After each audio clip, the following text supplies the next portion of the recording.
کیا اب جانتے ہیں ذوالحجہ کے پہلے 10 دن سال کے سب سے عظیم دن ہیں، ایسے دن جنہیں اللہ تعالیٰ نے خاص فضیلت عطا فرمائی، لیکن افسوس بہت سے لوگ ان دنوں کی اہمیت کو نہیں جانتے اور انہیں عام دنوں کی طرح گزار دیتے ہیں۔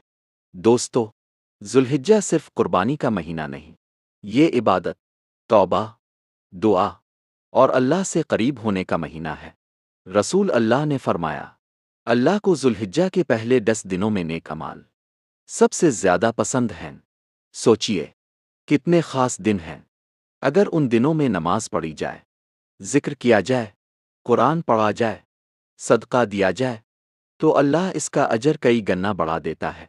دوستو، یہ وہ دن ہیں جن میں لاکھوں مسلمان حج کے لیے اللہ کے گھر پہنچتے ہیں۔ وہ خانہ کعبہ کے سامنے کھڑے ہو کر دعا کرتے ہیں اور اللہ سے معافی مانگتے ہیں۔ ذوالحجہ ہمیں آخرت یاد دلاتا ہے۔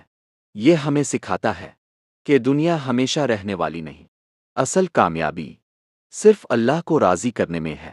دوستو، ذوالحجہ کے دنوں میں تکبیر پڑھنے کی بھی بہت فضیلت ہے۔ اللہ اکبر اللہ اکبر اللہ اکبر لا الہ الا اللہ اللہ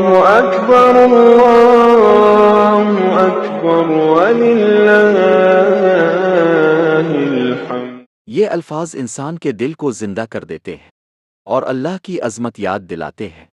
دوستو، ان دنوں میں روزہ رکھنا بھی بہت افضل عمل ہے، خاص طور پر یوم عرفہ کا روزہ۔ رسول اللہ نے فرمایا، عرفہ کے دن کا روزہ پچھلے اور اگلے سال کے گناہوں کا کفارہ بن جاتا ہے۔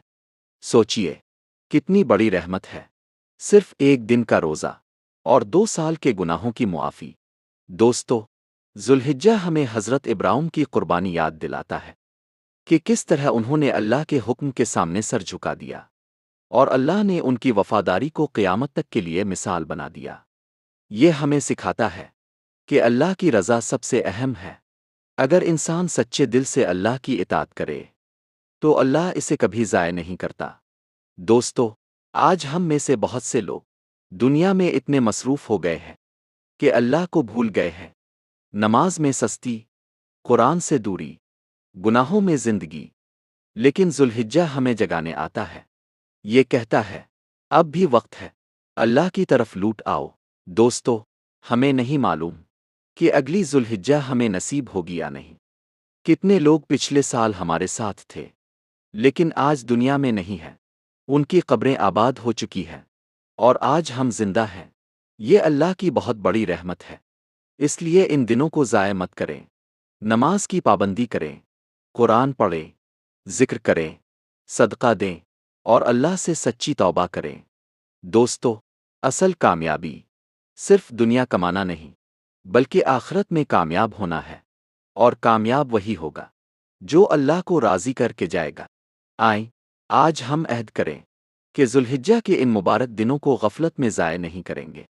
ہم اپنی زندگی بدلیں گے، اپنی عبادت بہتر کریں گے اور اللہ سے قریب ہوں گے۔ اللہ ہمیں ذوالحجہ کے ان مبارک دنوں کی قدر کرنے کی توفیق دے، ہماری عبادت قبول فرما، ہماری توبہ قبول فرما اور ہمیں اپنے نیک بندوں میں شامل فرما۔ اللہ، جو لوگ حج پر گئے ہیں ان کے حج کو قبول فرما اور ہمیں بھی اپنے گھر کا دیدار نصیب فرما۔ آمین رب العالمین۔